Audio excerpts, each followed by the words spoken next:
Talladega, Alabama, the biggest stage for the Camping World Truck Series. Welcome to the NASCAR Camping World Truck Series Mountain Dew 250 qualifying on speed. An overcast day, 70 degrees, 9-mile-an-hour winds out of the east-southeast. They feel a little bit stronger than that. We've been seeing during the practice sessions, both the truck earlier and the Sprint Cup practice sessions, a lot of drivers, crew chiefs talking about the wind and the weather affecting things that are taking place.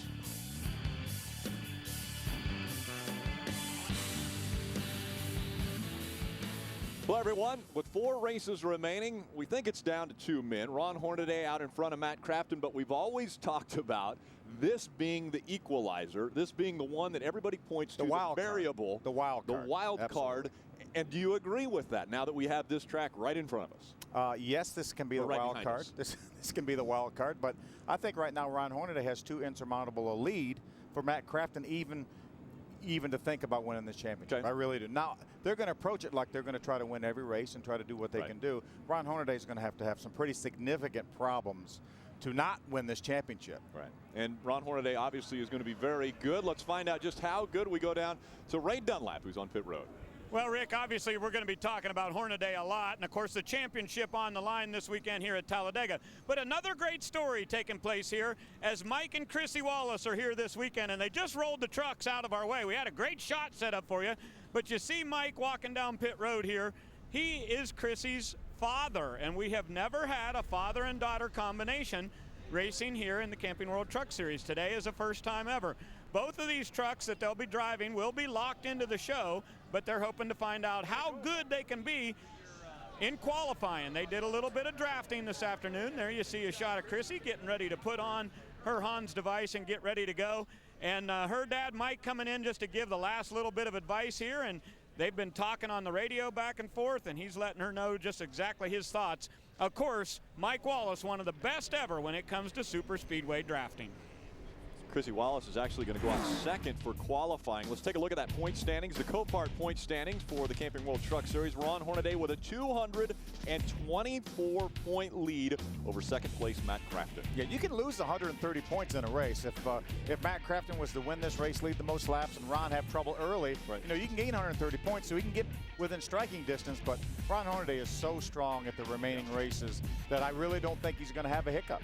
Well, and Hornaday has won numerous races this year. Matt Crafton hasn't been to victory lane, and a lot of the point differential also comes down to bonus points. We've seen Hornaday out front a lot. We've seen him lead the most laps. You know, he has such an almost insurmountable lead. A lot of that is from bonus points already this year. Yeah, it certainly is. He's had an incredible season. Matt Crafton's had a great consistent season, but just as you mentioned, he just hasn't got over the hump and got to victory lane where you get some extra points and lead the most laps. But nonetheless, it's been a great year for Matt Crafton, but Ron Hornaday's had an unbelievable year. One guy that we would expect to be challenging for the pole in this race is the driver of the number 6 truck, and he's with Adam Alexander. And Rick, this 6 truck has quite a history here at Talladega Superspeedway. A few years ago, Mark Martin won from the pole in the 6. Your chances on completing the first part of that and starting out front tomorrow? Well, I think they're pretty good. You know, this truck was the same truck we had on the pole at Daytona. All the guys back at the shop have put so much work into this truck, back in the body shop and the paint shop. I mean, this truck is beautiful, and certainly in practice we thought it was pretty good. Really had a really good, strong round shades built engine in it, so I think this number 6 Conway freight truck's definitely got a chance for the pole. Fords are always fast, so we'll see. Colin Brown, always a threat when it comes to qualifying at a super speedway, and he'll be one of the first trucks on track. Rick? Those of you that have been tuned in to speed, you've seen Sprint Cup practice. Phil, let's talk a little bit about the similarities and the differences, obviously, in horsepower between the trucks and the cars. The trucks obviously have a tapered spacer. The cars have a restrictor plate at these tracks. Yeah, because of the big boxy truck body, these trucks will have a lot more horsepower here. Probably will have somewhere around 600 horsepower here to make this qualifying effort at Talladega, where the Cup cars will probably have only about 450 or something like that. But again, the speeds are going to be comparable. And just like the guys that we're talking about, the variation of speed from practice to a qualifying lap, these guys were turning laps in practice, some of them the top speeds over 190 miles an hour. qualifying here last year for the pole was 181.7 miles an hour. I don't look for that to be as quick today because they actually have had a gear rule for this year. They had no gear rule last year, and now they have taken a little bit of gear away from these trucks. And I know I was talking to Mike Beam, and he said that slowed them down a little bit. Todd Bodine's on the racetrack, and while he is making his qualifying run, let's go back to Ray Dunlap. Well, thank you, Rick. When I was listening to the radio during practice, Kyle Busch came on and he said there are 3 trucks to beat here this weekend: the 30, the 6, and the 15. Do you agree with him? I hope so. We have a really good truck. Glad to have AKAwareness.com on board this weekend, and glad to be here in Talladega. We didn't practice that much because it was so good. It drives really good and it drafts really good. It does everything you want it to do, so we figured we wouldn't mess it up, and we put a cover on it, cleaned it up. We've been waxing it, trying to get it to go fast for qualifying. All right, go get a good lap. That is Eric Almirola, ready to jump in that number 15, talking with his crew chief here, Doug George.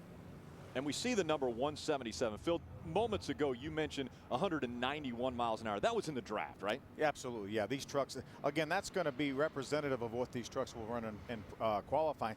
I think with the pole is going to be somewhere around 180 miles an hour, something like that. Todd, you know, a big surprise from what the Sprint Cup cars do when we see those guys really pick up on their second lap. He elected only to run 1 lap because these trucks can really get up to speed quick. Right. Because of that additional horsepower. We were watching a lot of the guys making mock runs in practice, and they really don't pick up that much on the second lap. So they decide to put a little more tape on it and just figure out running 1 lap and try to run that first lap a little bit quicker than they would run the second lap. So Todd Bodine, 1 lap is done in his qualifying effort. Again, we mentioned making history, the first ever father-daughter duo in NASCAR. Mike Wallace, 4 wins. He's won at a Superspeedway, he won at Daytona. The first race that the trucks graced those presents. And Chrissy Wallace has run numerous truck races, just never together with her father. Yeah, and I think she ran an ARCA race here at Talladega, so she does have some experience race-wise here at Talladega. Speaking of experience, joined in the booth now, Michael Waltrip has joined us. Michael, I was looking at some of the stats. You have 4 wins in the Sprint Cup Series, and they've all been won on super speedways. One of them right here at this track. Yeah, I've just always enjoyed racing the plate races. You know what's interesting, generally you have to have a pole in order to think you're going to win one of those races, have a fast car. And I've never been able to win a pole on a restrictor plate track, but I've been able to get to victory lane. So I'd rather have the win than the pole. But that, well, you've won here as well. Yeah. I've got poles on other tracks and no wins, and wins here and no poles, or win here and no pole. But I love it, and our car's running great. And I was talking to Bob Dillner and the guys down in the pits about this qualifying session. You know, you have a truck take the track here. It's going to take him 50-some seconds to make a lap. Then he's going to make another one, and you think he's by himself. What am I tuning in for? You know, what's this all about? But we're going to set the stage of how this race is going to be won. We're going to explain to people exactly what you have to do in order to win this race. And, you know, obviously this is a great story with the Wallaces racing, father and daughter. So there's a lot of stuff to talk about over the next couple hours. You know, what's ironic, when you were walking up here, Todd went out there to qualify. First truck out there, only ran 1 lap. We talk about the difference in these trucks and the Sprint Cup car. So much more horsepower in these trucks. They elected to put a little more tape on it and try to maximize that first lap instead of counting on the second lap to be faster. Well, that's just knowing what you got, you know, and knowing that the trucks aren't going to pick up a great deal on that second lap. You know, you'd almost believe, though, Phil, it would have to run a little faster on the second lap, huh? Well, you would think, but I was standing up with Mike Beam watching Colin Brown make a mock qualifying run, and he picked up 1/100th of a second from lap 1 to lap 2. Chrissy picks up quite a bit. 2/10 there on her truck. That's worth running another lap for, getting those 2/10, huh? Yeah, it's about 3/4 of a mile an hour. And as she pulls off the racetrack, let's hear from our most recent winner in the Camping World Truck Series. He's with Ray. Well, Rick, it's just been about impossible to pry the smile off Timothy Peters' face. Been a pretty fun week for you, huh? It's been a great week. I told Todd this morning, I said, now I know what you guys actually go through. So real good feeling to get strutmasters.com, Toyota Tundra, and Victory Lane at Martinsville in front of my family and friends. So just real happy to be here at Talladega. We got a good looking truck. We got racing.goyoli.com, good Yoli energy drink, and hopefully we can do 2 for 2. From the smallest track to the biggest, how do you adapt? You know what? It's just wide open, and it's very intense in the pack. So I'm looking forward to getting out there and dancing with my teammate TJ and all the other Toyotas. All right, good luck to you. That's Timothy Peters. And guys, I just asked him if he was doing one lap or two. He said we haven't made up our mind yet. You know, he also used an interesting term, dancing with my teammate. It seems like you almost have to have a partner when you're at Talladega.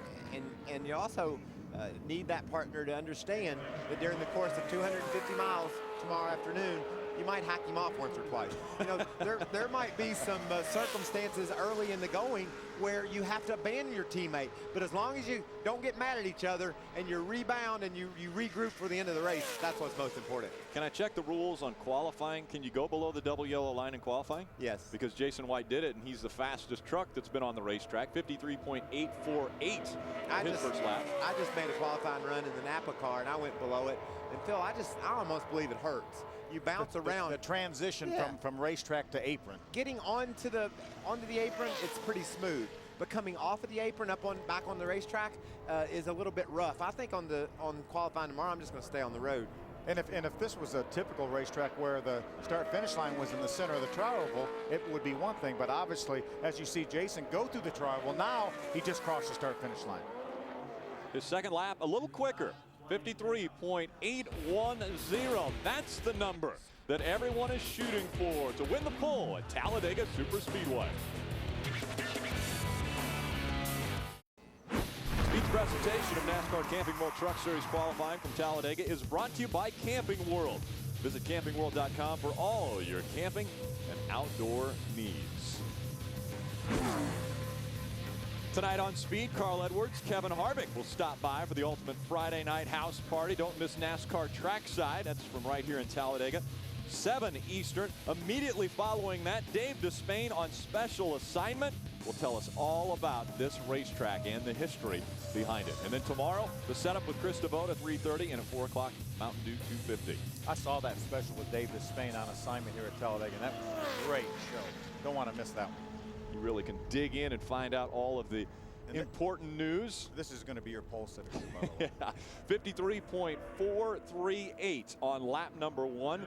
That is almost a half a second faster than Jason White.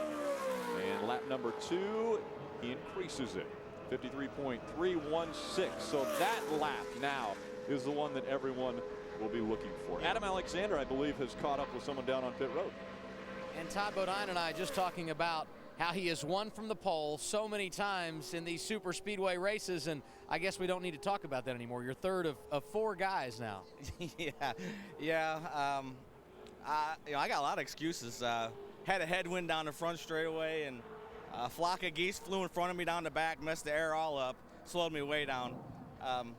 It's Talladega. You know, it doesn't matter where you start. It's how good your truck drives, how good it drives in the draft, and you know, this truck's won the last 4 speedway races, and it drives awesome. We actually even made it a little better this morning with a couple things. So I think Copart Tundra is going to be just fine.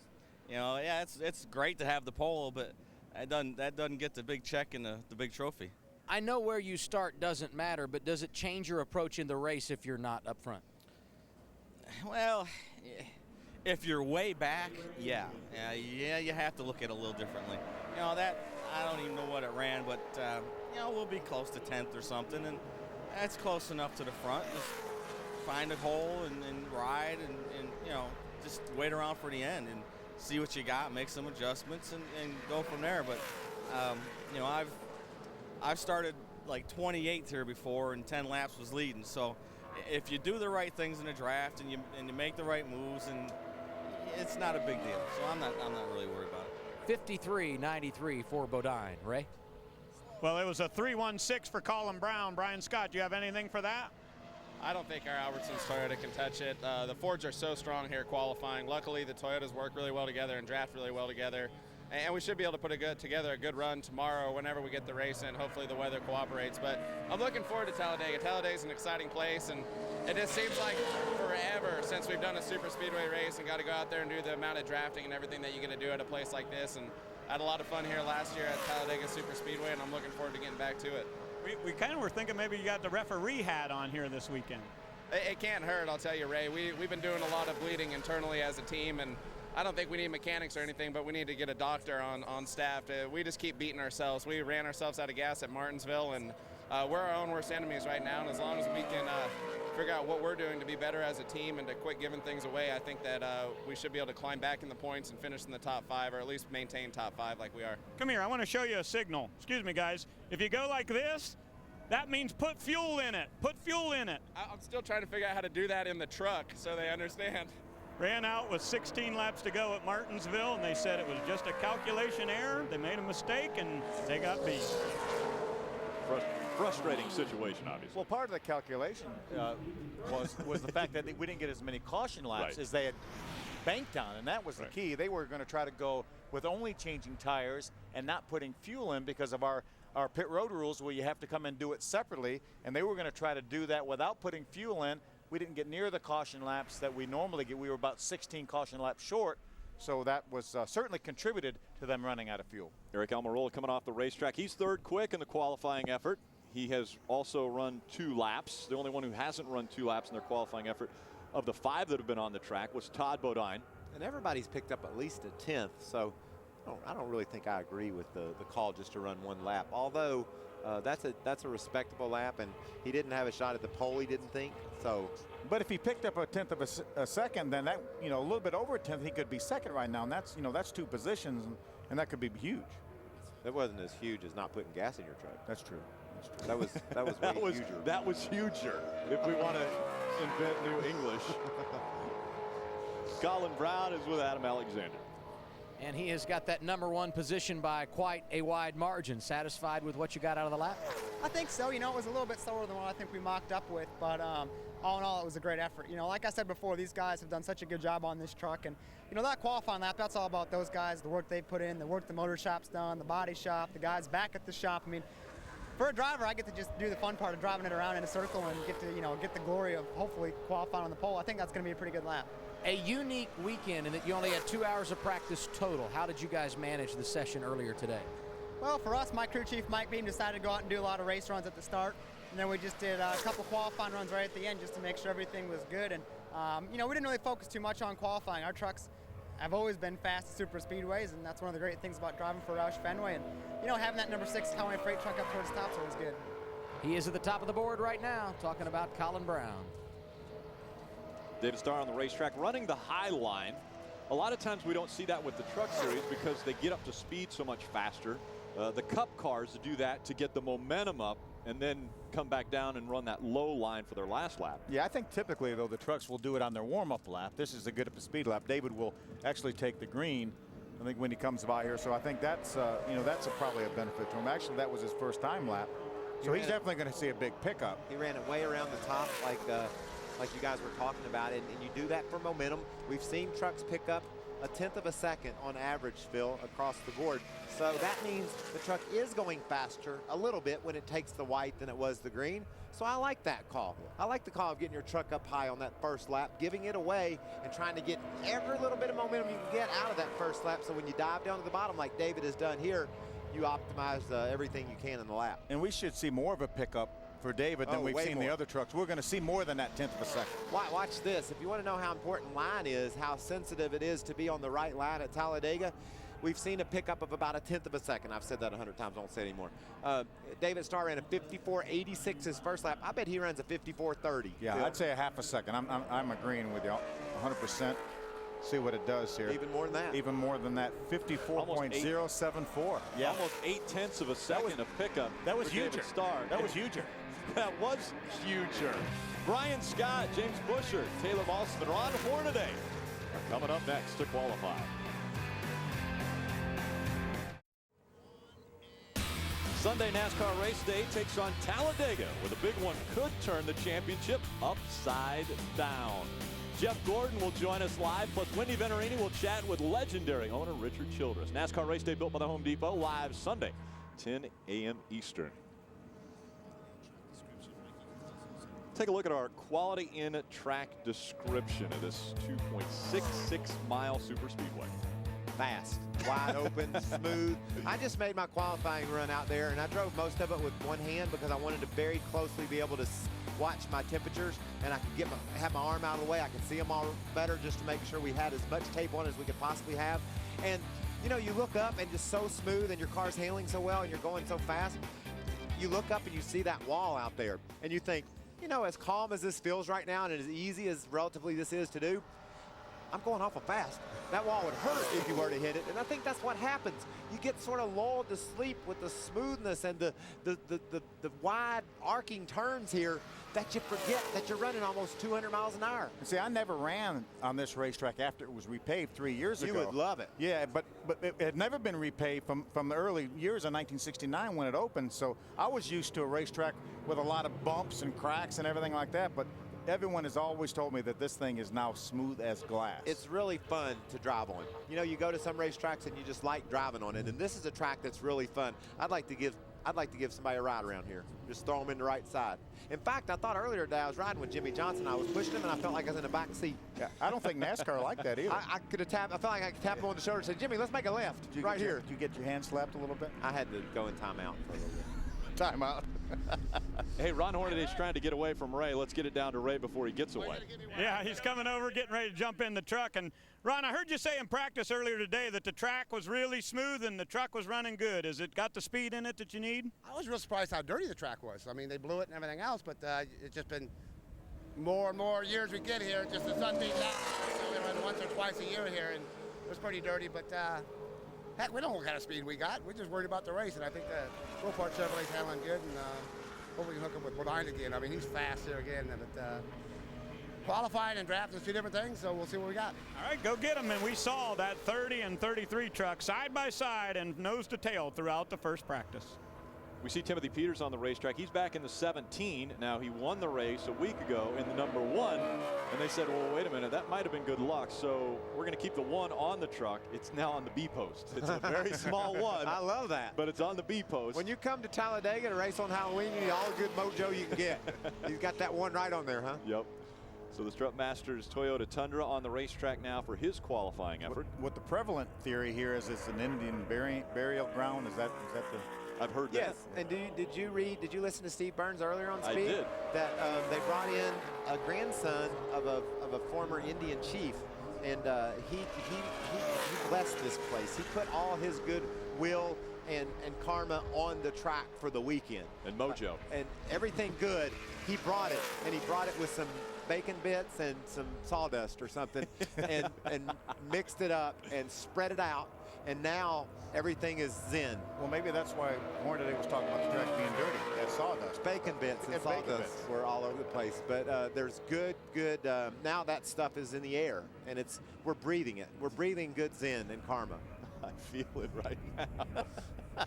Timothy Peters was 6th quick on his first lap at 54.64. If he can pick that up, well, 0.6 of a second, he'd move up a spot. But it's going to be quite a big pickup for Timothy. Watch this right here, Phil. That's a good picture. See how that nose comes up off the ground when you go from the flat of the apron up onto the bank of the tri-oval? You can see a gap. That's a great picture, guys. We get another picture of a truck making that transition, and you can see that the nose comes off the ground. That's got to put more air underneath it, under it instead of over it and hurt its time. But it might be a wash, but darn, you're looking for 100th of a second. You know, you want to get everything you can. Guys, a huge announcement today. NASCAR announced changes that will come next season, in the 2010 season, but it's things that we've seen in the other series that'll now be coming to the trucks. First off, the double file restarts. That has been in the Nationwide Series. It was in the Cup Series this year. That will come to the Truck Series next year. Then the big thing is they'll change back to more of a conventional style pit stop. I think everybody in the garage area is happy about that. They will be able to put fuel in tires. You know, we talked about Brian Scott not putting fuel on. Obviously, if this would have been the rules for last week at Martinsville, he would have put fuel and tires on that stop, more than likely not run out of fuel. And there will be 6 men over the wall now instead of 5, and that's critical for that extra man for fuel. They do have a new fuel can that's self-binning. They will not necessarily need a catch can man unless they elect to do use the old style can, but that still, it's only going to be 6 men. If they decide to do that, well, they will have to use a person. The other big announcement that they made today was that Memphis was no longer going to be on the truck schedule in 2010. That race will now be moved to Nashville Superspeedway. It gets a second race date. That'll be April 2nd for the first time and August 7th for our second run there. Yeah, that April 2nd will be a combination weekend with the Nationwide Series, Easter weekend 2010, Friday, Saturday night. And one of the other rule changes, that spec engine, I like that a lot. We race on the Camping World E-Series with Ryan Truex. Fortunate enough, the Napa car won the championship this year, racing a spec engine. Do you know what that means, Phil? When we go to some of these smaller tracks, there's guys that might be able to get a truck, and now they've got an engine. They've already got one. They've got it in their East car. They can pull it out, put it in their truck, and go race. That's going to help our field counts tremendously and give a lot of folks a chance to see how they stack up against the best in NASCAR. That's one of the bigger costs in racing, is that lease program that a lot of teams have with engines. Now, as you mentioned, guys are going to be able to take engines that they own, a spec engine, and be able to put it into a truck. Well, let me put it in perspective. They can probably buy a motor and have it assembled complete for less than what a lot of these teams will pay to rent a motor for these races. And that's what these teams have to do every week. And that's why your budgets are into the millions of dollars, is because that's part of the program. But these teams, these families, basically, racing families and racing teams have signed up to run the E-Series. That's what they're going to do. Now, all of a sudden, when you go to Loudon, I bet you there's going to be a lot of trucks show up for the Loudon race because the guys can just put one of their engines they already have in a truck that you might have bought from Ron Hornaday, or you might have bought it from Kevin Harvick or Timothy Peters. Who knows where it comes from? But now all you need to do is put your engine in that used truck, and you're ready to go compete. Brian Scott was 6 quick on his first lap. He improved a little over a half a second, half a tenth of a second, and that puts him 6th again. Stays right in that spot. Everybody's still shooting for Colin Brown at 53.316. Welcome back. Mountain Dew 250 qualifying continues for the Camping World Truck Series here at Talladega Superspeedway. Only one time do the trucks make it to this 2.66 mile behemoth of a racetrack. Show off. Well, I was going to use huger, but we had used that earlier in the broadcast. 2 or 3 times we used that. It is huger than any other track. Ray Dunlap. I don't think we'll go on your vocabulary list, Rick, for sure, but let's talk to Ricky Carmichael. You and I were just talking about this racetrack and how different it is from Daytona. Can you tell the fans about that? Yeah, man, it's just at Daytona you're holding on for life, and handling is a premium. We're here, man. It's just, for me, I'm excited. Handling's not as important, and looking forward to learning the air and the draft and how it works and moving around and not just gritting my teeth the whole time. So Monster Energy Chevrolet is good. The guys have worked hard, and I'm excited. I really like this kind of racing. We talk about silly season this time of the year a lot, Ricky, and rumor going around the garage, you might have an opportunity to run all the races next year. How cool would that be? Oh, it'd be unbelievable. You know, I think that that's what it's going to take, really, is to be in the seat all the time. And I have some good opportunities. I definitely want to make it happen. I believe I can, but just like you said, I got to be in it all the time. And let's keep my fingers crossed. All right, go get in that 4 right now and get ready to go. Guys, the rumor in the garage is that he may be headed to a brand new team called Turner Motorsports. You know, this is the place that Ricky ran his first race for Kevin Harvick Incorporated, was the ARCA race here last year. And actually the ARCA series ran in October of last year. This year they ran in April. But Ricky had a great run going and cut down a tire and just about blew the back of the car off. Truck. No, it was a car. It was a car when the ARCA Remax series is here. We're not going to jump down your throat or anything on this one. Far be it from us to point out you making a mistake. Taylor Balsam. Phil's been being kind of mean during break, and so I thought he messed up because I wanted to get him. On air. You were ready to pounce. I appreciate that. You're ready to pounce. Everybody knows everybody in Talladega knows he's being mean. So I wanted to introduce that. Hopefully not the viewers. Hopefully not the viewers. No, I want everybody in America to know it because it's in the booth and we want to get it out. You know what I think it is? I think it's Halloween. Ooh. Tomorrow, Halloween, maybe. He hasn't smelled that sawdust and bacon bits, evidently. He needs to get out a little bit more. Taylor Balsam on the racetrack. This is lap number 1 for him. He received a white flag, 1 to go for his qualifying effort. Good lap. 53.975, lap number 1 for Taylor. That slots him 5th. It's reasonable to think he might have a shot to jump up to 2nd spot, Rick. I mean, we hadn't seen quite that much pickup, but that's only less than 2/10 away. He could be 2nd. Right. We've seen guys a 10th on a normal run. We saw the 24 of David Starr. He had a huge difference, but he ran his first lap up toward the wall. So 2 different lines and about 0.8 of a second pickup for David Starr. We'll see how Taylor Balsam does on lap number 2 as he works his way through turn 4. Taylor's been an impressive kid to watch this year. Had a shot to win one of these darn races. Was it Kentucky when it looked like he had them covered? Yeah, and got a flat tire late, and they ended up in a wreck. But yeah, he's very, very impressive and very consistent. We'll see if he picks up, and he moves up. Taylor Malsum actually picked up about 2/100ths of a second, and that didn't move him up.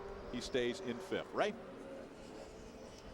Rick, just to add to that, when Taylor got ready to jump in his truck, I asked him how good it was. He said, in practice, I did a lot of dropping way to the back and pulling back up to the pack. He said, this thing sucks up really well, and I'm able to go up on that high side and make a move with just 1 or 2 other trucks. And we saw that in practice, where there'd be a line of 6 or 7 down on the bottom side, and the high side group could make a good run on him. So should be interesting tomorrow afternoon here. And now we want to go to the other end of pit road and check back in with Adam. And let's hear from a youngster in James Busher. Rookies typically not good at this kind of racing, but you were very successful at Daytona earlier in the year. How does Talladega compare? They're very similar, obviously. I mean, they're both the 2 biggest tracks in NASCAR, and I don't know.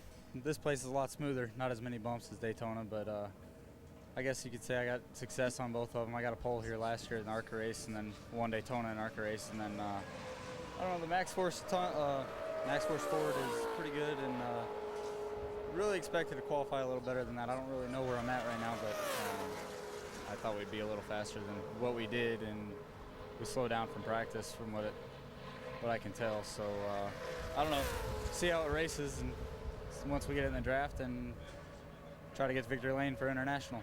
This is the first of 4 races remaining in 2009. I know some movement for you in the near future. Tell us what your plans are.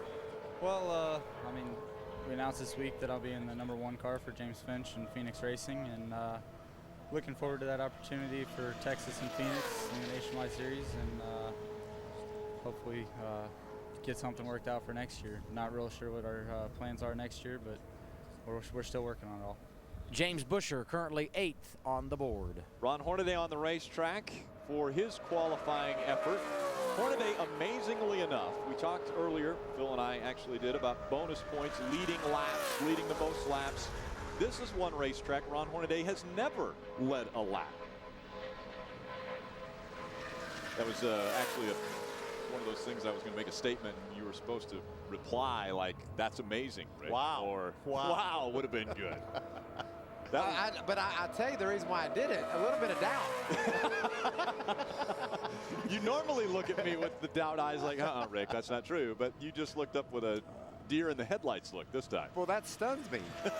It is actually pretty amazing. Ron Hornaday has never led a lap here. We've only run 3 races, though. And it's relatively easy to lead here. I mean, you don't have to have the fastest truck to lead here. I would say that's impossible. How has he not led a lap? Never has led 1 lap at this racetrack. That's amazing. Right now, 6th quickest in his first lap. His second lap, he stays there, 54.138. Actually slows down for Ron Hornaday. First one to do that on his second lap.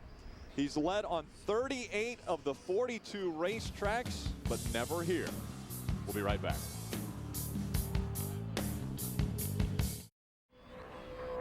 All right, guys, when you dream, do you dream in color? I do, definitely. You do? How about speed? I have. They're very fast. Fast dreams. Introducing the Speed Dream Ride. You'll see new shows, old favorites, and have a chance to win an experience you never dreamed possible. The Speed Dream Ride is coming soon, presented by Castrol Edge. Find out more at speeddreamride.com. Qualifying continuing from Talladega Superspeedway. You see Johnny Sauter in the fun sand, number 13 on the racetrack. Yeah, that wasn't him in that red car. No, he was not qualifying. They were just having fun. That looks fun. They do all kinds of fun stuff here at Talladega for the fans. You know, this week, next spring, when the race is here in April, it's the Aaron's Dream weekend. This weekend, it's still a big weekend with lots of fun stuff going on. Amp Energy is sponsoring the Cup race. Yeah, and I went and looked at Dale Jr.'s car because I heard about all those names on like 100,000 names. How cool They're small names. I know, but it's so fun. You can go. I mean, you have to look really close, but you can go find your name on Dale Jr.'s car. I like that. If you have enough time. Yes, to do. There's Kyle Busch, and he was texting, I think, Michael Waltrip probably just moments ago. Let's hear from him with Ray. Were you texting about what your costume's going to be for tomorrow? No, You know, it is Halloween. It is Halloween. I'm sure you're going to be dressed up wonderfully there, Ray. We've got something nice picked out for you for tomorrow. Well, good. I've got part of my costume right here. These are the new Kyle Busch signature shade from Electric Visual. Pretty cool, the KB ones. You can go to electricvisual.com, check them out, see all the different specialty colors we got going on. This is the Rowdy scheme, so I'm wearing these for today. But that'd be nice for me for Christmas. Okay, I'll keep that in mind. So keeping the holiday spirit going here. Yeah, for sure. You can go to rowdybush.com and buy them yourself if you'd like. Okay, well, I'll work on that. Hey, listen, I do want to talk serious, though. I heard you on the radio earlier saying you thought it was the 30, the 6, and the 15 that were really fast. Did you find more speed for your truck? I think we found a little bit. We found it to suck up a little bit better. I think the 33 is the best they've been at a restrictor plate track, too. They haven't been spectacular at these places, but I think they were pretty good today, too. So, yeah, the 6, the 15, the 30, the 33. Same group, right? Yeah. Same guys. The 88 to 13, they didn't impress me. 13 did a little bit, but not a lot. So that's about it. All right, so he's talking about his truck sucking up better, and I'm going to suck up and see if I can get some of these sunglasses. We'll head it back down to Adam. And the top qualifier of the Rookie of the Year contenders is Taylor Malsom, currently 5th. Your teammate just jumped up behind you. How was the truck? That was awesome. This Randy Moss team did an awesome job giving me a good truck. Same one we brought to Daytona. We'll have a lot of fun with it, and it should be a good race. I mean, drafting here is so much different than Daytona. It's so much more smooth, and it's a lot more fun, that's for sure. We just mentioned that Mike went to 6th right behind you. How important is it to have a veteran in the camp when you come to this kind of racetrack? I like it a lot, especially following Mike or any of those guys, because I can follow them up to the track and see where their lines go and how they like to run, and it's a lot of fun, and I'm very fortunate to have Mike as a teammate, especially if we qualify near each other today. Malsom coming off a 10th place finish last week at Martinsville. There's another guy down on the apron, Rick. Watch him get back on track. He stayed on the apron a little bit longer, which there is a price to pay for that, Phil. He only runs 0.06 of a second faster. When you stay on the apron a little bit longer, you have to turn the wheel a little bit more, which when you turn the wheel, that's going to rob you of a little bit of speed. So he elected to turn the wheel a little bit more, stay on the apron longer, make the transition back on the racetrack a little smoother, but yet he had to bind that truck up a little bit. You know, Todd Bodine was telling me, you know, when we interviewed him earlier, he said they made a little change this morning and even made that truck that has won 4 consecutive Superspeedway races even a little bit better. He said he hardly moves his steering wheel at all, and he has the same style steering box that most everybody runs. It's not that he has a quicker box. He said he barely has to move that steering wheel, and that's speed. Ricky Carmichael, we just heard from him as he is on the racetrack for his qualifying effort. Let's go back down to pit road and hear from Terry Cooks with Ray Dunlap. Well, thank you, Rick. You know, Halloween's very freaky, and Terry Cook's pretty freaky this weekend. You got the old freak truck back here. How good is it at Talladega? Well, it's really good, Ray. I mean, this thing is awesome. In practice, I found a lot of things the driver can do to pick up some speed here. I was swerving down the backstretch, picked up a lot of speed there. If I pump the brakes, getting into 1, what it does is it brings the spoiler up, you know, quite a bit. But when I release them, it brings it down so far, I pick up a lot more speed, too. So working those 2 items, I really think the driver can make a difference here today. All right, we wish you good luck. And, guys, when I'm talking about freak, that's the name of his truck. And this is one that has won a lot of races at Daytona. I think you got to keep your eye on that 25 tomorrow afternoon. Well, he's talking a little freaky too, Phil. Yeah, I think he was woofing Ray a little bit there with hitting the brakes, swerving. Everything he says is exactly opposite of what you do. This is not April 1st, right? That's kind of funny if Ray was looking at him and listening, but wasn't really paying any attention and was agreeing with him because Terry was pulling Ray's and our legs. He was trying to make it funny, like the driver can actually do anything to help here other than holding it straight, and that's really important. But that's not all that difficult. What I like to tell people, it goes from being the easiest thing you've ever done in your whole life to the most difficult. Once you get about 35 other trucks around you? This right here is a breeze.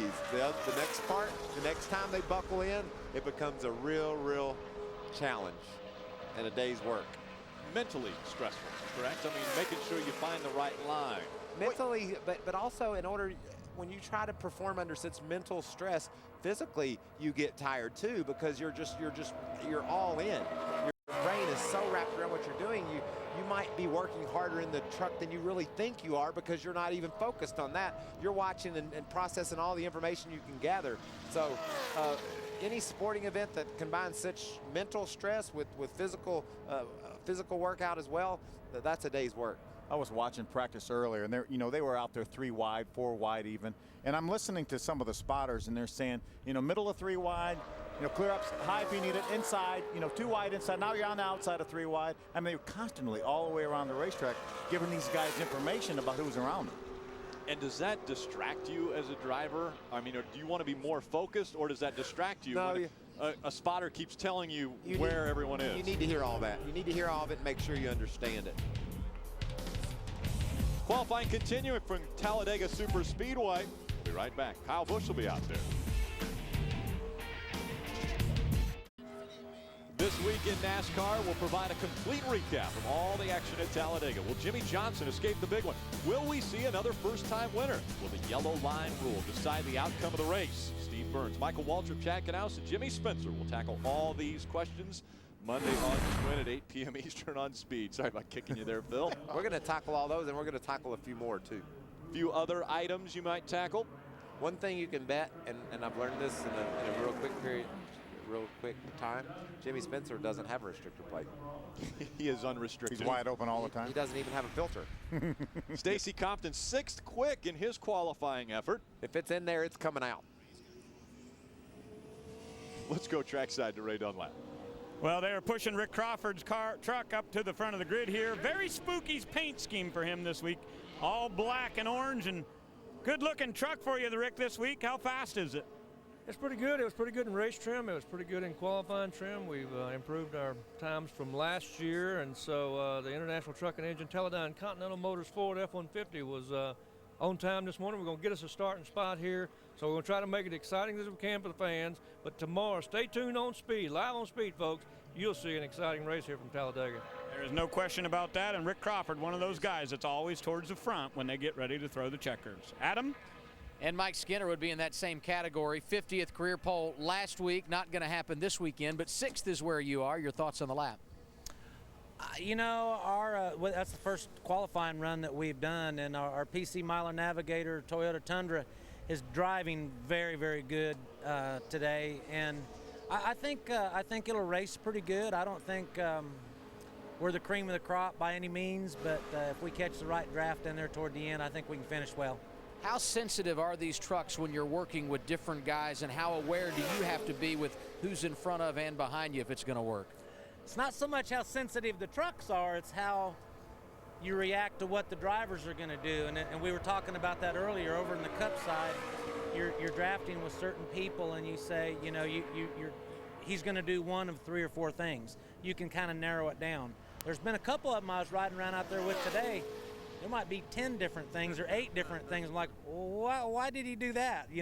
So it's just the experience level with those guys over there. They're a little bit more seasoned as far as drafting goes, and you got to be a little bit aware. You can't take it for granted what the guy in front of you or beside you is going to do over here.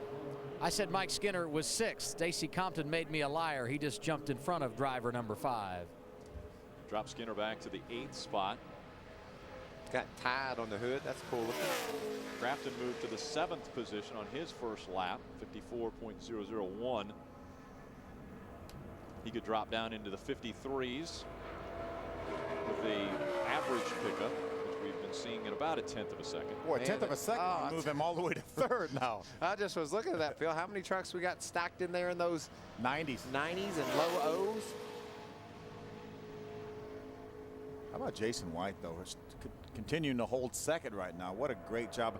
Had a great run, finished career best just 2 races ago in Las Vegas, finished 3rd. We'll see if Crafton moves up, crosses the start-finish line, moves to 5th. So an improvement for Matt Crafton, 53.959 on lap number 2. Moves him up into the top 5 starting positions. That team of, obviously this one running for a championship, but that team of Jason White, they've been impressive this year, haven't it? The momentum they've gained and the way they've stepped up. They went from a team that maybe 15th to 20th. Now they're 2nd at Talladega, a top 5 finish a couple weeks ago. It's been fun to see that team get its legs under it. And understand that they're going to be together next year, going to be doing the same program, so that's great to hear. Second out onto the racetrack was Chrissy Wallace. We heard from her. Now let's hear from Dad. He's standing by with Ray. Well, we've got just a couple of more weeks left in NASCAR racing, but you can go to the Polar Bear 150 at Rockingham Speedway. That's the sponsor on Mike's truck. That'll be January 1st, and that's pretty cool. Mike, how big of a deal is this to you? I know it's a very momentous weekend here with the first father and daughter combination in NASCAR. Oh, it means a lot to me personally. You know, our family's been involved in the sport for such a long time, and then be able to have my daughter, you know, competing against me or me competing against her. You know, we gotta always remember, Michael, if you're up there, you know, I've been watching those Aaron's commercials where you're gonna let Macy drive the car and that. I just had to step up and, you know, step up to the table quickly. You know, beat him to it. And we brought Chrissy, come here a second. She got FuelDoctor.com. This is a Michael Waltrip interview. FuelDoctor.com on a Rick Ware Chevrolet, and the Polar Bear 150 with Benny Parsons Rendezvous Ridge wine on my 48 truck by Andy Hillenberg. You got all that stuff, and guys, I was just talking to Carla, and she said tomorrow, well, you see here, we got father here. She's going to have to get a shirt that says mom and wife, so that'll keep her busy. I'm not sure which radio she's going to want to listen to. That's a happy family right there, doing what they love to do and what they've done their whole lives, Phil. Sure have. Grew up just like me and you, huh? Yep, yep. That's all they've ever known. Which just one of like you us. were the daughter? That's at least somebody up here laughed. Why did everybody up here pointed at me? There's a guy I like what he did. You see how long he stayed on the apron? 53.99, and he's also the first cat on the apron on his first lap. Yeah, he's got a shot at maybe jumping up to that third position if he could pick up a 1/10 of a second. Right now, third, Eric Almirola is 53.923. Kyle is 8th at 53.999. And you're talking about almost 54 seconds around a 2.66 mile track, and that's how they're stacked in there. Pretty decent season. Yeah, not so him. bad here. 10 top 10 finishes and just 11 starts. I think y'all should watch this kid. I believe he's going to be pretty good. He He's might got make a chance. Might make it. Got a chance in this sport. He could be somebody someday. We were figuring the numbers on Kyle Busch. Ridiculous amount of wins in all the 3 series. I think it's like 58. What about him now? Now he stays on the racetrack. I love that. I think he's just messing around. Lap 2 slows down, 54.100 for Kyle Busch. So his fastest lap was lap number 1. And again, that's got him slotted 8 of the 18 that have been on the racetrack. TJ Bell's got his stocking cap on before he goes out to qualify. Speed's coverage of NASCAR Camping World Truck Series qualifying from Talladega is brought to you by Toyota. For the latest Toyota racing information, visit toyotaracing.com. Toyota, moving forward. Guy moving forward on the racetrack, well, is the chicken. That wasn't the direction I was headed, but there is a chicken on, well, he's in the infield. That looks like Kid Rock riding in there in a passenger seat. I've seen him here before. Yeah. Terry Cook is the one I was talking about moving forward. 4th quick on lap number 1. I'm telling you, that slamming on the brakes and swerving down the backstretch is working for him, isn't it? Picks it up all the way to 2nd for Terry Cook in that Cajun truck. What a great lap for Terry Cook. 53.741. That slots him ahead of Jason White. Now moves him all the way up to 2nd. Busted out of those 90s. We had 6 or 7 trucks in the 90s. Now he goes all the way into the 70s in the 2nd spot. Adam? And Matt Crafton currently 6th. And you and I talked last week about if something's going to happen in this championship chase, you probably need to start it at Martinsville. That didn't go so well. So what about here? I mean, it's just, I mean, roll the dice, really. I mean, you never know what you're going to get at these places. I mean, the next 4, I mean, it's very critical for us. We're just going to try to win every race. I mean, the next 4, I mean, just try to put their Menards tied Chevy up front and just see what happens from there. Bottom line, though, 21 races in, Hornaday's been unbelievable. You guys have had a great year. We've had a really good year. I mean, these guys worked really hard on these trucks and brought me really good trucks this year. I mean, we just need to get in that win column. I mean, I feel we've had some taken from us and should be definitely a little closer to him, but I mean, that's just the way it goes. We always say shoulda, coulda, but I mean, I'm happy with the season, but definitely not satisfied. I mean, definitely 2010 will be better. Crafton currently 6th on the board, Ray. 2 hours of practice earlier today. Austin Dillon, what'd you learn out there? I learned a lot. I got to get behind some experienced guys in the draft, and it was really exciting. It was pretty cool. My grandfather, he started out here in 1969 and ran his first NASCAR race here. Now I'm getting to come to Talladega and run my first Superspeedway race 40 years later. I think it'll be interesting tomorrow to see how the crowd reacts if that black 3 bolts to the front of the field. Yeah, I mean, our truck's great. The guys at the shop did a great job, and I'm really excited to see it out there. We'll get you a look at this truck here. Guys, it's just awesome. They got real tree on the side. Beautiful looking piece. Austin Dillon coming to Talladega. Great to see that number once again. The last time Dale Earnhardt drove that number here, he won. Came from 18th. In what, 3 or 4 laps? In 3 laps. Yeah, from 18th to the win here at Talladega, his last victory. What a great sight it is seeing that black number 3 here at Talladega with all the ties it has to Richard Childress and his team. As we see Rick Crawford, lap number 154.129. Austin has 2 previous starts this season in the Camping World Truck Series, 2 top 15 finishes. So good start for Austin. Those guys are looking forward to running the entire schedule next year. I know they're looking for some sponsorship help, but nonetheless, that 3 truck will be the entire schedule in 2010. Phil, we've got all the way from 4th to 16th. I mean, that many trucks from 4th to 16th spot, they're within 0.3 of 1 second of each other. And this is, like you said, it's a 2.5 mile track. I remember being here before and being over a second off the pole and qualifying in the top 10. Exactly. Over a second. That shows you how stringent NASCAR is with these trucks, making sure they go through inspection all on equal terms. Rick Crawford keeps his truck down on the apron for his second lap, runs 7 thousandths of a second faster. So I think he got everything there was in that truck out of it in his 2 laps. Running around a 2.6 mile track, 54.129. Then he ran a 54.122. That'd be hard to do. But he did it. He was able to do it. Again, he wasn't trying. He was trying to go faster. You talked about a little of the history with the number 3. Let's take a look a little further into this. Richard Childress, 12 starts in that 3. Dale Earnhardt, 34 starts. This is at Talladega. This will be the first ever Camping World Truck Series Talladega appearance for that black number 3. And remember, RC ran early years of the Truck Series, actually won the championship in 1995 with Mike Skinner, and then decided to move on to the Nationwide Series. So he hasn't been running this series regularly. That's why he has not been here at the Talladega. And again, the trucks came to Talladega for the first time in 2006. So 3 previous races. Twice it's been won by Todd Bodine the time before. It's a little that's a neat looking John Wayne on the back there. Little John Wayne. Courage is being scared to death, but saddling it up anyway. That's a pretty good way to look at Talladega.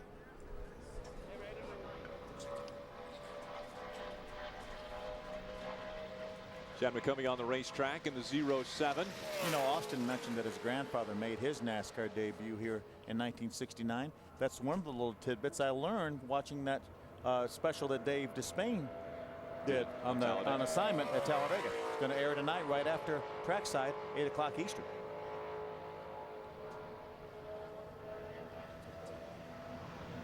Let's go back trackside to Adam Alexander. Terry Cook working after his qualifying run, signing a few autographs, taking some pictures, and a well-deserved hero right now. What a lap. Well, I got to thank Jim and Sherry Harris, Ken Jacob, everybody at Cajun Industries and Harris Trucking for allowing us to be here this weekend. And the old Tundra was pretty good, and I did exactly what I told Phil, Michael, and who's that big tall guy up in the booth? I told those guys I was going to swerve, pump the brakes, and I had a little secret worked out, and it played just like I thought it would. So very pleased with the effort. You know, I knew it was going to be tough to beat the 6 truck. They've been pretty good on the super speedways ever since for a long time. But what really matters is the race, and this will allow us to pick a good pit stall, and obviously we're going to have good track position to start the race. So wherever it ends up will be a good effort, but very proud of the guys. Danny Rollins, the entire group did a great job preparing a great truck. And the big tall guy is Rick. Rick, what? He's a lot faster and a lot bigger than both of us. But I want to know is, you know, and again, credit to you guys, Speed Channel, for what you guys do. You guys had one of the best ever shows last year at Texas when you guys all dressed up. So I can't wait to see tomorrow's telecast to see what you're going to dress up as tomorrow. It's going to be a big surprise. Maybe even Rick will dress up as a race commentator. I'm going to let you take that one, Rick. I'm not touching it. I'm not touching it. You know what? He's lucky he's down there. That's all I have to say. He's lucky he's 600 yards from me. You just do what you do so well, Rick, and read them cards they give you. Buddy, you knocked that right out of the park. 11th quick for Chad McCumbee in his qualifying effort. I wish you could see up here in the booth when they try to hand those cards out. Me and Phil are running from them. Give all that to Rick. That's his part. 21 have been on the racetrack. Again, McCumbee coming off the track. He's 11th quick. Kyle Busch 9th quick in his qualifying effort. Everyone's still chasing Colin Brown.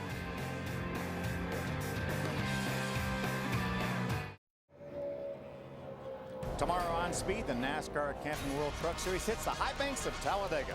Fresh off his first career victory, Timothy Peters will look to make it 2 wins in a row. Don't miss the NASCAR Camping World Truck Series live from Talladega tomorrow at 3:30 p.m. Eastern. NASCAR on Speed. Be there.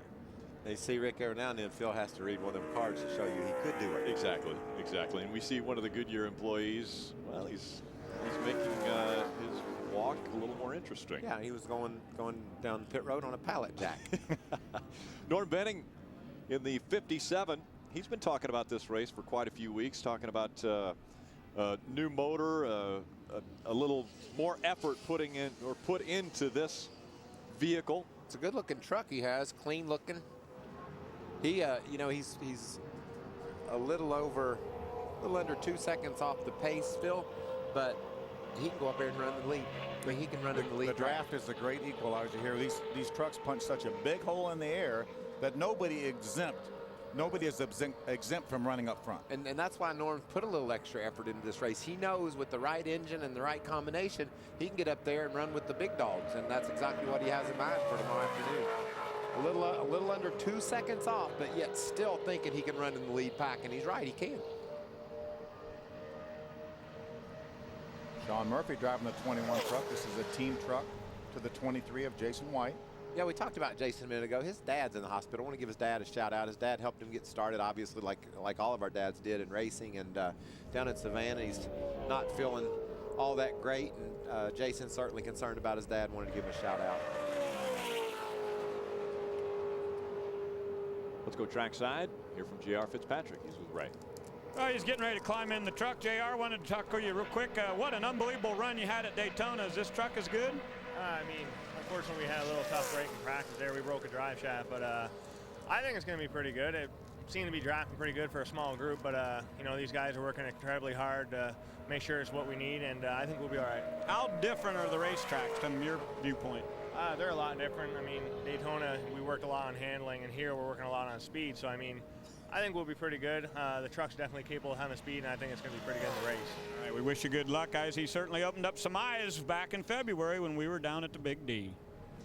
His uniform looks like Austin Dillon's helmet. Got that same crazy design on the back of it. Yeah, and that's the 29 hat he's wearing.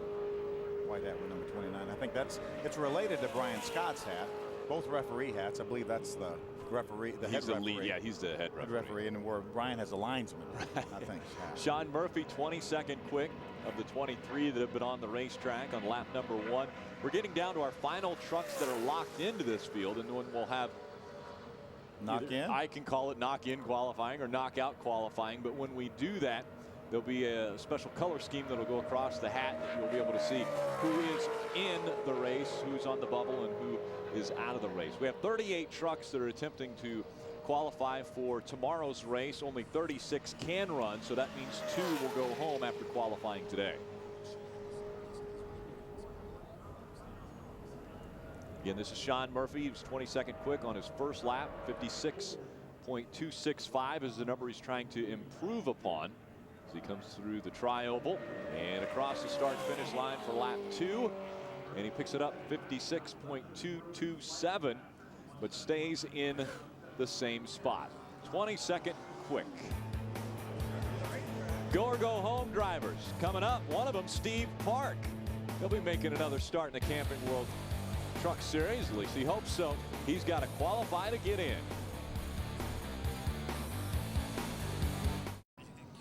Mountain Dew 250 qualifying continuing from Talladega Superspeedway. Getting close to knockout qualifying. The first battle between the Wallaces, father and son, was won handily by father-daughter. You said father-son, but we'll go with father-daughter. The daughter won handily. Yeah, by a second. 22nd quick, Mike Wallace, 55.971 on his second lap. And that does not mean that he's not in contention for this win. And we know him. He knows how to get that thing up toward the front. Yes, he does. Look who Ray's got. Man, it's my buddy Steve Park.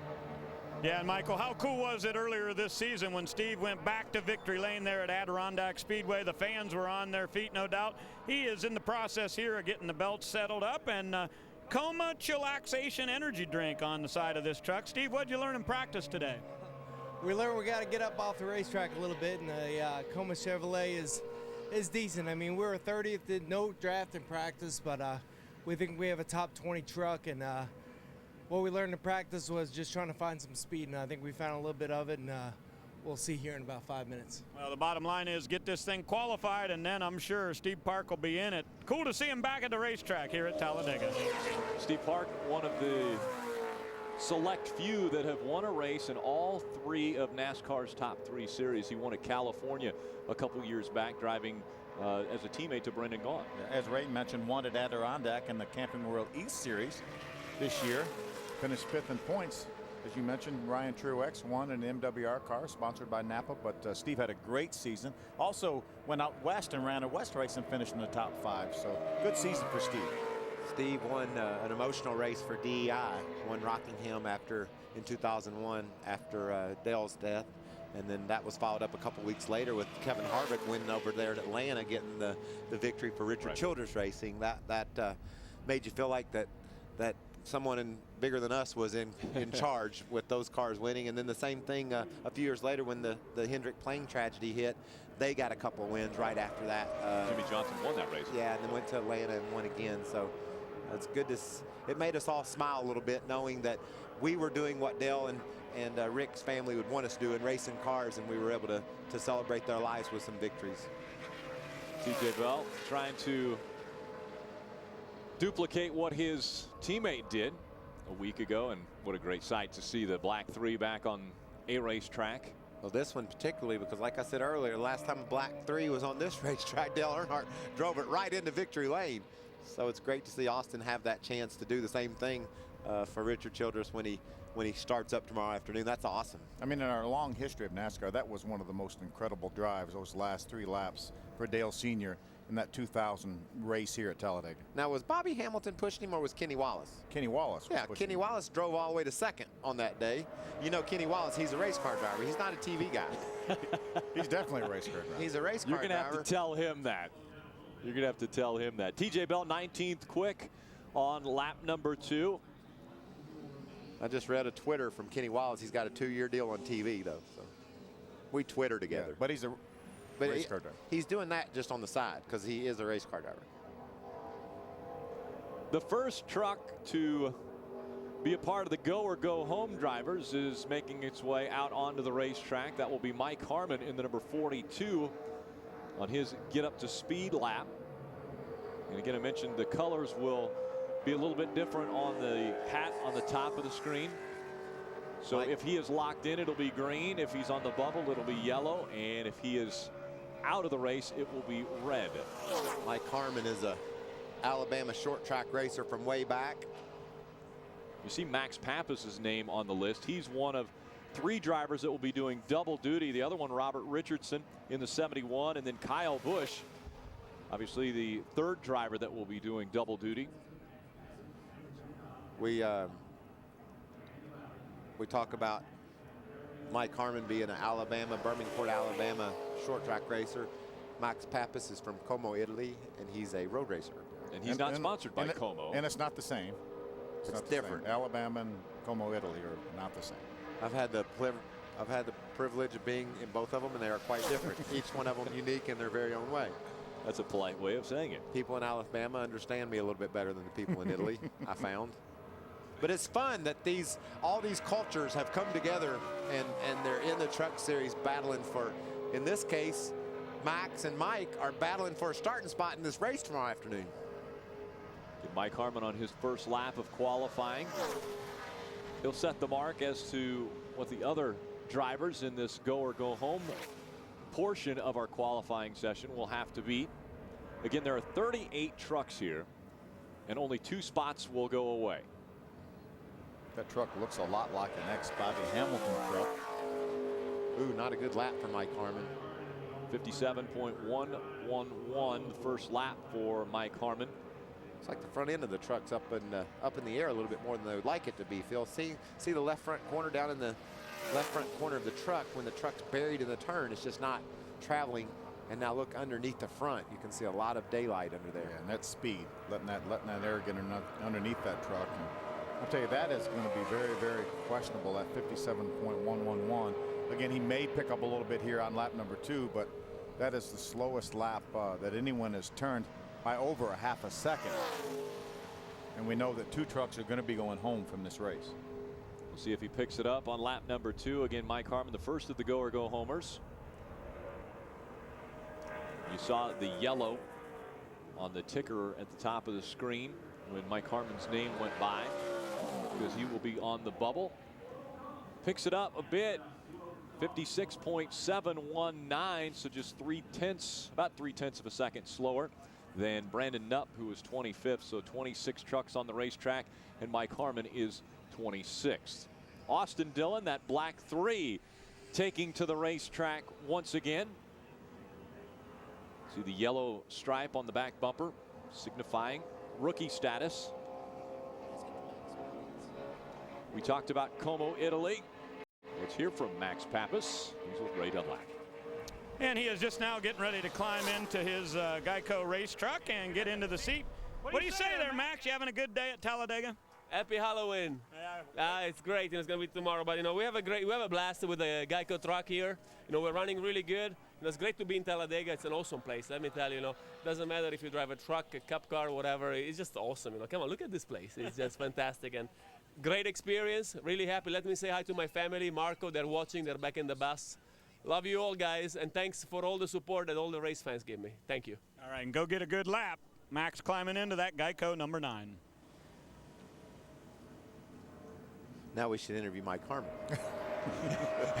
We could see what kind of an accent Mike Harmon would have. It would be different than Max. From Birmingport, Alabama. Austin Dillon on the racetrack. Again, this is his first lap of qualifying. Mike Harmon and I share a dubious honor of having 2 of the worst crashes in the history of NASCAR. At Bristol. They both happened at Bristol, Tennessee. They're very, very similar, too. When you put on your belt, you don't think that the whole world could end at Bristol, Tennessee. But for Mike and I both coming off turn 2, it almost did. I told Mike, we joked about it. I said, dude, I did it during the race. There was more people watching. That was the only thing you did wrong. Yeah, yours was on TV.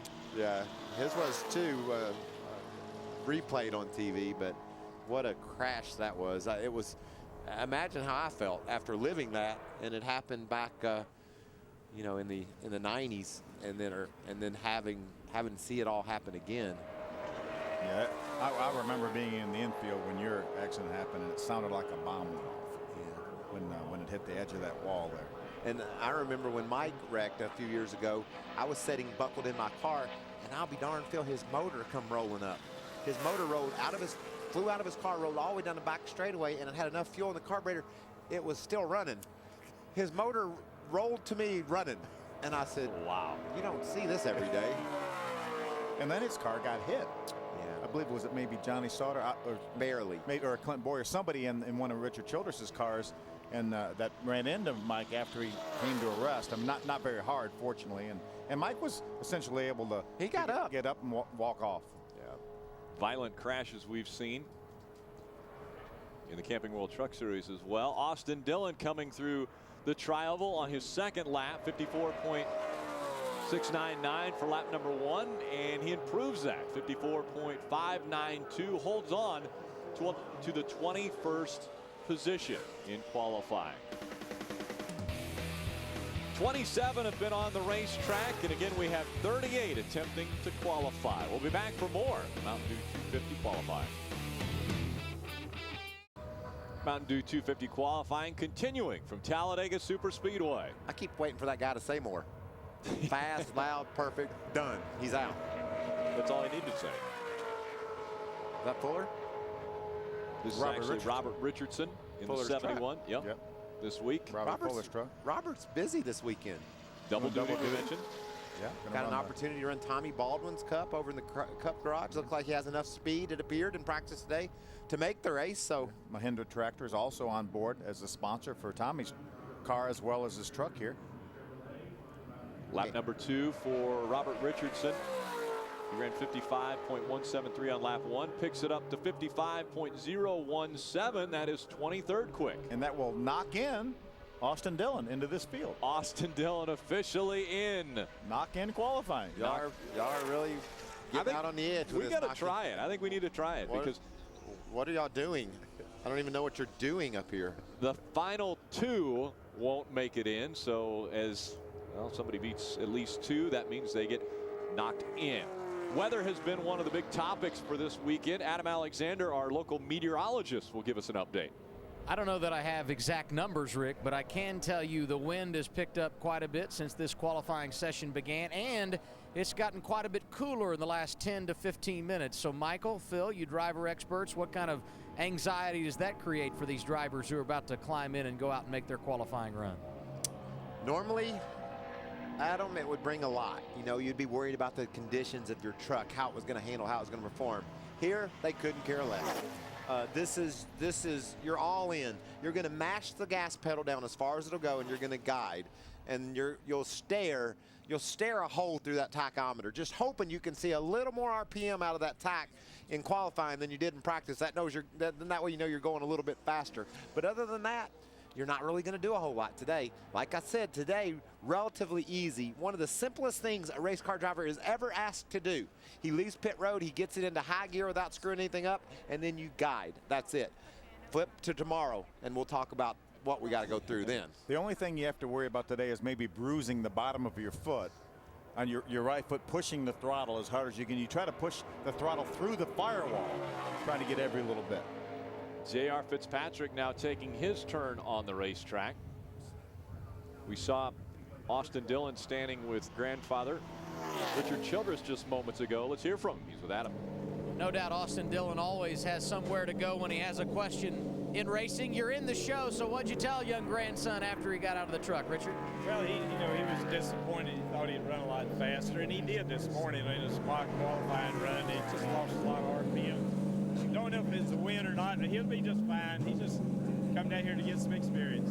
So many great moments in your career as an owner, the championships, winning Daytona 500s and all those things, but how special is you to watch this young kid come out and have success? Well, I got, both the grandsons. Austin does really well, and Ty, he's watching both them race. It's a lot of fun, so it's a thrill to watch them, brother. I raced here my first race 40 years ago, and he's doing his first race here this year, 40 years later.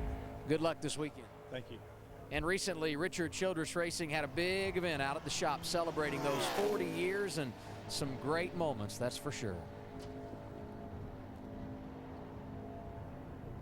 J.R. Fitzpatrick locked himself in. 22nd quick on his first lap, 54.840.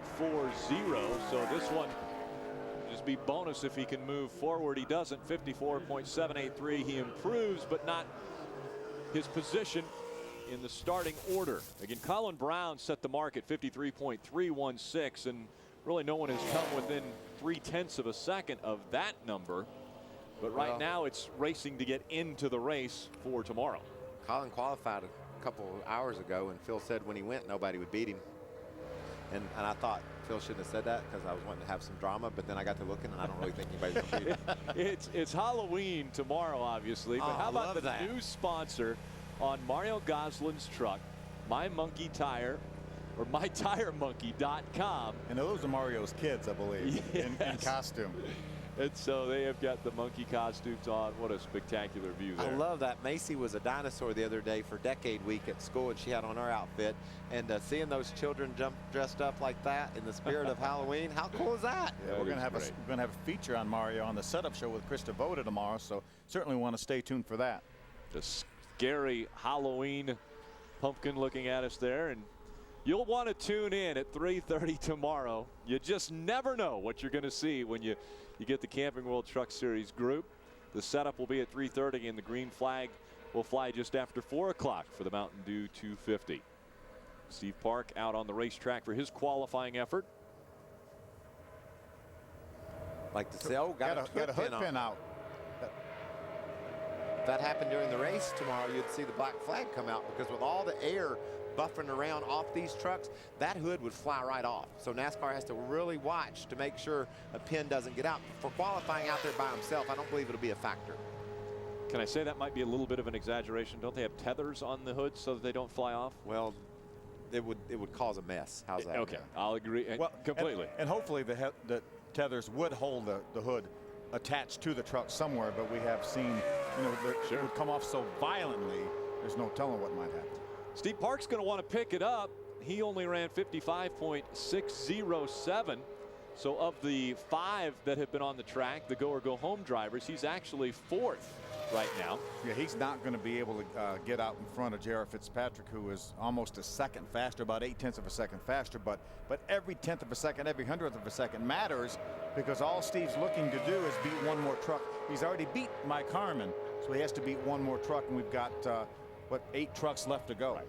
Robert Richardson's the one in front of him at 55.017. Again, you mentioned that would be a very big pickup, over 0.6 of a second. I think it's safe to say we're going to knock Robert Richardson in this field. Park down onto the apron of the racetrack, trying to squeeze everything he can out of that 02 truck to make sure gets in this show. Across the start-finish line, a little bit of a pickup, 55.486. But he now is on the bubble. And Robert Richardson turns green. Robert Richardson moves into the in column.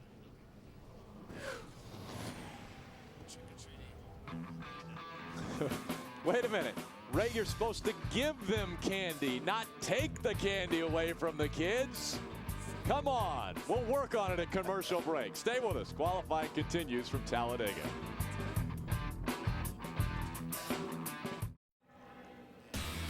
Next on Speed, Carl Edwards, Kevin Harvick stop by for the ultimate Friday night house party. Don't miss NASCAR track sign from Talladega. That is coming up next right here. NASCAR on Speed. The flag's blowing in the infield. It's a beautiful sight when you come to Talladega, a party all the time. And trying to be locked into that party is Justin Hopgood, and sure enough, he will lock himself in. He's one of the few that his second lap was slower than his first lap. 55.306 is his lap of record for lap number 1, and that puts him 26 quick, which locks him into the show. Steve Park's still on the bubble. Yeah, that's the important thing. He got that Georgia Beef Board Chevrolet in the field. So Justin will be racing tomorrow. Ran Daytona. That's the only other race that he ran in the Camping World Truck Series this year. The only driver that did 1 lap in qualifying was Todd Bodine. He does 1 lap, he goes 53.933, and he's 5th quick. And oh, by the way, Todd Bodine has won the last 4 super speedway races. So whatever Todd Bodine is doing, I believe is working. Yeah, that's pretty incredible, too, record. And 2 different racetracks now. Obviously, somewhat similar, Daytona, Talladega, same kind of rule package. But, Daytona is a handling racetrack, very, very rough. It's been a long time since it was repaved. And this racetrack here is smooth as glass. Yeah. If you told me that Todd Bodine had won 4 in a row and I didn't know that, I would say that wasn't correct, as I would say that Ron Hornaday never leading a lap here isn't correct either. That's why we have Russell up here keeping us straight with the stats. You don't want to believe in it. You don't want to believe anything today. Those are amazing statistics. To think you could finish 4 in a row at Daytona or Talladega is a feat with all that's going to go on here tomorrow. But to win 4 in a row and then have a guy like Ron Hornaday who dominates week in and week out, it seems, not to have led a lap. Right. I mean, I don't think it should shock you, though, because you were a part of a pretty phenomenal streak with DEI and the successes you guys had at super speedway racetracks. Yeah, we had a great run for sure at these places, Daytona and Talladega. But what has happened here is it seemingly got more and more difficult to have those types of runs through competition getting tougher and tougher, and the truck competition is as strong as it's ever been, and that's just shows you how tough it is that Ron Hornaday hasn't led a lap, and then conversely, how's Todd Bodine won 4 in a row with the same exact truck. Dennis Setzer 20th quick, he's locked in. There's the 3 truck going through post-qualifying inspection. Adam, what are they talking about?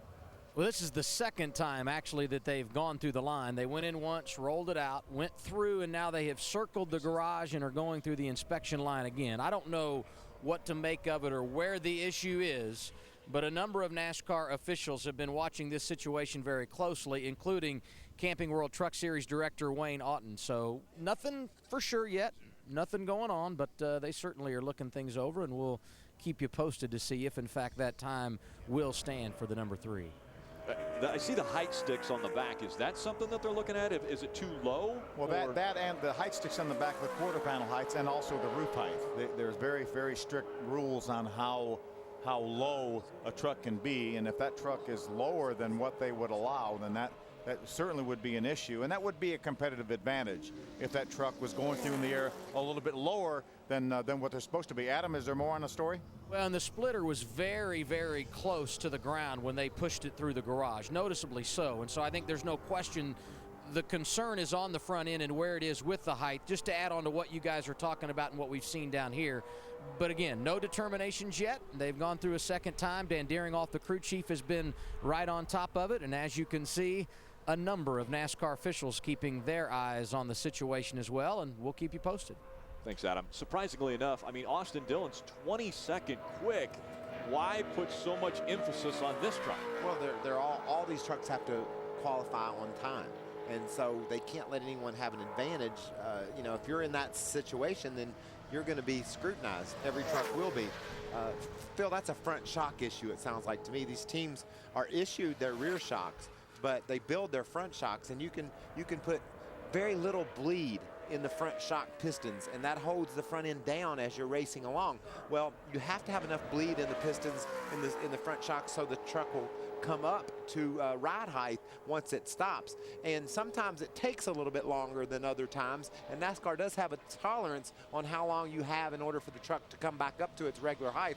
And I'm sure it's setting on the scales there, getting measured, seeing how long it's going to take for that truck. It'll eventually come back up. They're seeing if it's going to do it in enough time. Yeah, back in the day before they had any rule on the rear shocks, we would come down here to test, and when you would test for qualifying, that would be one of the most miserable days you would ever spend at a racetrack. After a day of your insides hurting, you know, you couldn't wait till 5 o'clock came when testing was over, because the ride was so unbelievably harsh. You can't imagine what they did to these cars. And you know, Mark Martin won a race here one day with shocks like that on his car. He was bouncing around so bad, he still thinks it messed up his back for his whole life, but he won that race on that given. So look at there. How about Max Pappas, 4th quick on his first lap, 53.910. He was one of the drivers who stayed way up top on his warm-up or his come up to speed lap, and then dropped down to the bottom, and a really impressive first lap for Max Pappas. We saw one of the trucks earlier with his nose all up in the air. Mike Harmon's truck not running well. Look at this one. He's got it. This is engineered out to the nth degree. And this cat right here, Max Pappas, he studies everything about a racetrack. He studies everything about what his job is. He knows every detail about what he has to do in order to be able to run a fast lap around this racetrack, and he ran the 4th fastest lap of anyone. I believe that's the human block that we're getting there from one of the RCR guys. That's kind of rude. I don't know why Tracy's blocking us, though. He's with Colin Brown's team. Maybe he just wants on TV. That might be it. We could say that he's already put on his Halloween costume. Max Pappas moves to 3rd quick on his qualifying effort, 53.782. Not only does he lock himself in, but he's going to potentially lock himself into a top 5 starting position. This race has not been won before outside of the top 5. So Max Pappas trying to play on that bit of history. Again, they continue to scrutinize over the number 3 of Austin Dillon. They're looking at the heights to make sure it comes back up to the proper height. Colin Brown still our full sitter. Speed's presentation of NASCAR Camping World Truck Series qualifying from Talladega is brought to you by Quality Hotels. Rates and rooms put you at ease. Book at qualityinn.com. Jennifer Jo Cobb was just on the racetrack for her qualifying effort, and it was only 33rd quickest of the 34 that have been on the racetrack. So now Jennifer Jo is on the bubble, and that locks Steve Park into the field. Let's go back trackside to Adam Alexander. And for all of the anxiety in the post-qualifying inspection area for the 3 truck, all smiles for Max Pappas. Currently third. Surprised at all at how good it was? I mean, no, we had a good Geico Toyota, and was going to be up to, drive a couple of very smooth laps and go fast.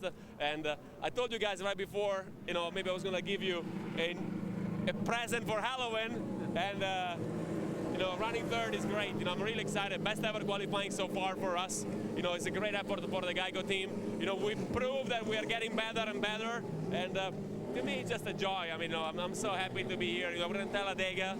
I drive, the Geico truck and the Geico Cup car the same weekend, so it's just great for me. Really happy, and great effort from Toyota. Just held it wide open, and the Toyota engine was just super fast.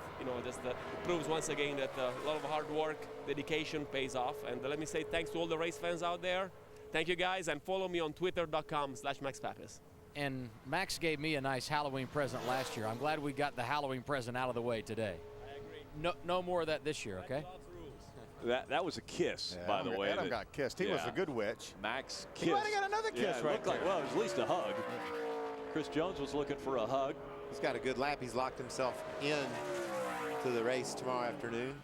Currently the 24th fastest truck. A little bit slower on lap 2, but Chris slots in 24th, and he's ready to race. And Steve Park has also been locked in because of Jennifer Joe Cobb running slower than he did. And I follow Max on Twitter. I don't know about y'all. I follow him everywhere he goes. Only 3 trucks remaining in qualifying from here at Talladega. Coming up next, it's trackside with Kevin Harvick and Carl Edwards.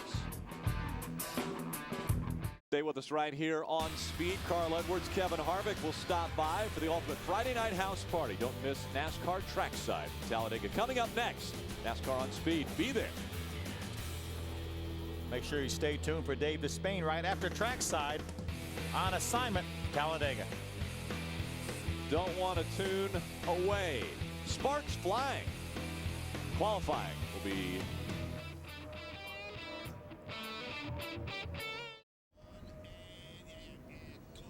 coming up next. It's trackside from Talladega. We have just 2 trucks remaining in qualifying. One of those on the track now in this 76. That's Ryan Hackett. He's 26 quick. And that will bump him in the show. Knocked him in. You know what it did also? Knocked Mike Harmon out. Sure Mike did. Harmon is officially not going to make the race for tomorrow. Jennifer Joe Cobb is now on the bubble. 56.709 is the number that she ran. Anyone that runs faster than that will be locked in. One of those drivers was Andy Lally. He was one of the drivers who did 1 lap, I think, in qualifying. At least that's what we've got on our monitor here, 55.789. That one was good enough. Put him right in the show, so he probably just bagged her, don't you think, Phil? Absolutely. No sense getting the truck any hotter than it needed to be. That was the truck that we saw sparking a lot as we went away to commercial break. But here's MyTireMonkey.com's Mario Goslin from Quebec.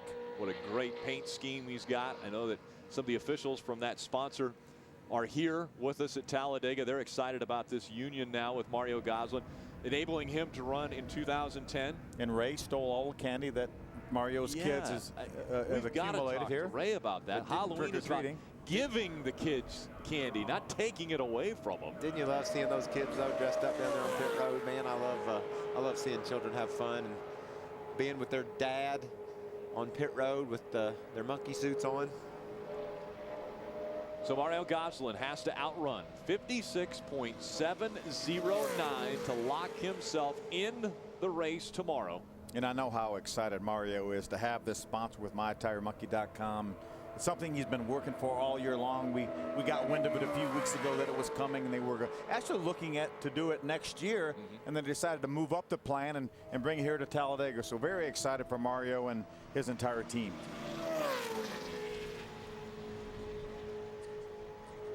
Let's head back trackside to Adam Alexander. So I'm looking at the numbers. A pole at Daytona, O'Reilly Raceway Park, and Gateway, and now it looks like here at Talladega, that's a pretty impressive qualifying resume. Absolutely. You know, these guys have done such a good job on this number 6 Conway Freight Ford F-150 truck. Can't thank them enough. You know, all the work the guys did back at the shop. they've just done an awesome job. I mean, this truck hasn't been in the wind tunnel in a year, so it just goes to show all the hard work those guys have put in. Certainly, for my team and all the guys at the Roush Yates Engine Shop have done a great job. So definitely, hopefully get the pole here, I guess. We'll see. Colin Brown good in practice. He's at the top of the board in qualifying. Keep an eye on number 6 tomorrow in the Mountain Dew 250. Pretty sure that Colin Brown will lead the field to the green flag tomorrow. Mario Gosselin's first lap locked him into the race. That means Jennifer Jo Cobb and Mike Harmon will not race in tomorrow's race, but Mario Gosselin would have to pick up quite a bit, actually a second, if he wanted to knock Colin Brown off of the top spot. A couple things going on. Obviously, father-daughter Mike and Chrissy Wallace will be making the first ever start for father and daughter here in the Camping World Truck Series. And obviously, there still may be an issue with the Austin Dillon truck number 3. As you see, Mario slowed down a little bit, but if Austin Dillon's truck should not pass inspection, then that would move Jennifer Jo Cobb into the field, and Austin, unfortunately, would not make the race because he is a go or go home. Front row, Colin Brown and Terry Cook. That will be his second front row start this season for Terry Cook, and it's the 4th career pole for Colin Brown. All of those coming in 2009. So a good year for both of our drivers up front. Again, the setup is going to start at 3:30 tomorrow with Chris Devoto. You'll want to tune in. We're going to have some fun. It's Halloween tomorrow. It won't be scary. Hey, Dennis Setzer's 22nd, Timothy Peters 23rd. I'm telling you, those guys have a legitimate chance to win this race. You do not want to miss this race tomorrow, believe me. And look at Steve Park and Mike Wallace. They're back in the 30s, but I guarantee you they're going to go to bed tonight thinking, I can get my truck to the front. I might can win this darn race. They don't want any goblins to be out tomorrow for Halloween. Colin Brown wins the pole. Be with us tomorrow to see the green flag right here on Speed.